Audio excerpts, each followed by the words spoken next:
Hello and welcome once again. Now this is going to be my review of this knife. It is the Kershaw One Ton. You may have heard of the half ton before. Well, this is the 1 ton. It is quite a beefy knife, very wide. We'll jump in there with some specs first of all. The overall length when it's open is 7.4 inches or 19 centimeters. The blade length is 3.5 inches or 9 centimeters. The cutting edge is 3.2 inches or 8.3 centimeters, and the weight is about 4.8 ounces or 136 grams. So there's a bit of weight to it, probably because there's a big chunk of metal on the back. Okay, we'll talk about some features. As you can see, it has G10. It's the same kind of G10 handle scale as the Kershaw Chill. I've looked closely at it, and it's the same kind of type. It's not that grippy. It's a little bit smooth, if you ask me. So smooth to medium grip, I'd say.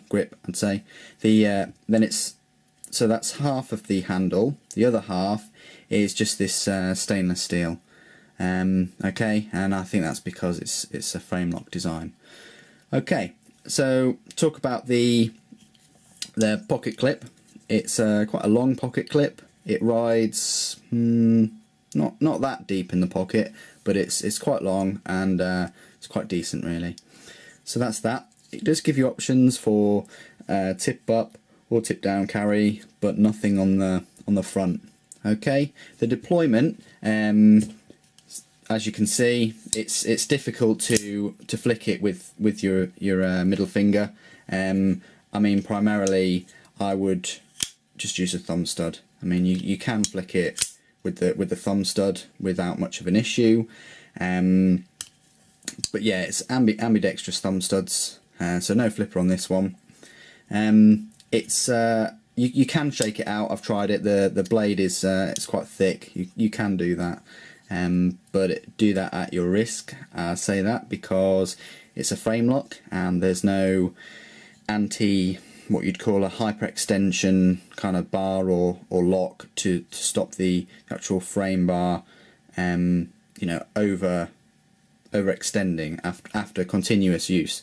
So I'd still be careful when flipping it out and things. But saying that, it's quite a cheap knife. If it did break or anything, you can always phone up Kershaw or what have you, and they're very good. Their customer service. They'll usually ship you out a new knife without repairing this one. It's quicker for them to do that. There are plenty of other videos describing how that works. The steel on this knife is, it doesn't say it, as you can see. It's just got the 1447 Chi, but it is actually 8CR13 MOV.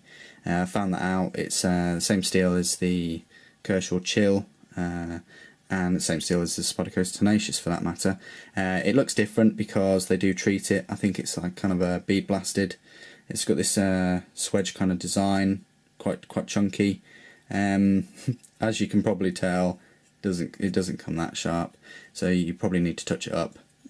But good news is it's quite a softish steel, so it's quite easy to resharpen.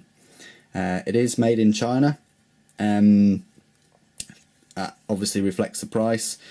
If it's made in another country rather than America or the UK or wherever, then normally the company will obviously they pass on the value, don't they? So that's why it is quite cheap, I suppose.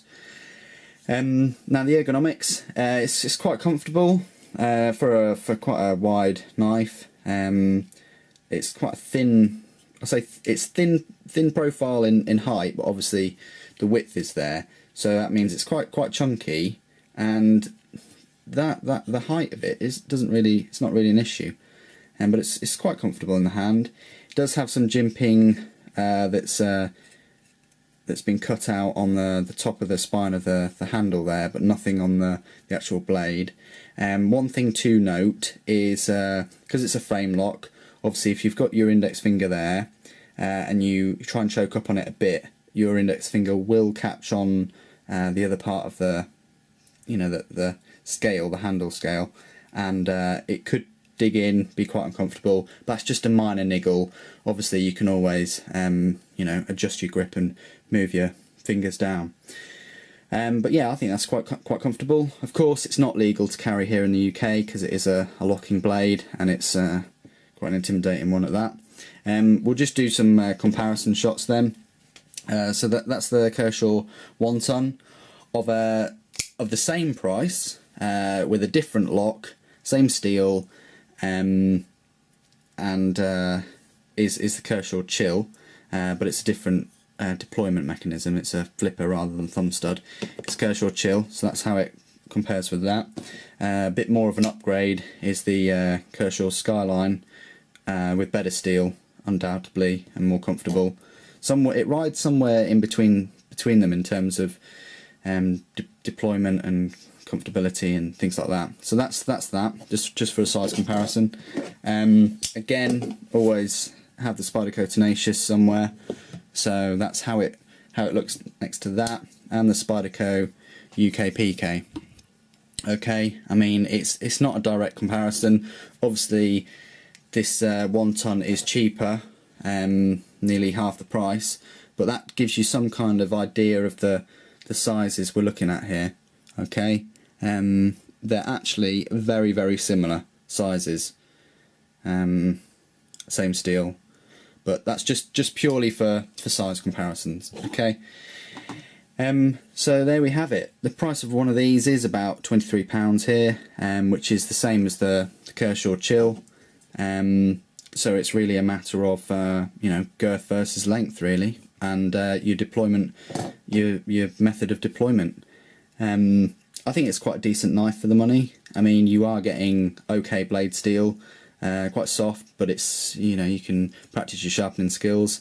You're getting G10, and you're getting a frame lock, and the deployment's not too bad. Thumb studs, it's quite secure. The lockup is, I'd actually say that's a little bit early, probably just on time actually, but there you go for the lockup. I actually like the pillars on this, if you see, for the Torx. It's a flow-through design, quite easy to clean, and there's no back spaces or anything, so it's quite easy to clean. I like the pillars on it as well. Nice little touch. So there you go, there's the Kershaw One Ton. Bit heavy, but it's a good little worker, I reckon. So there you have it, the Kershaw One Ton. If you have enjoyed this video, don't hesitate to comment, rate and subscribe. And thanks for watching. Take care.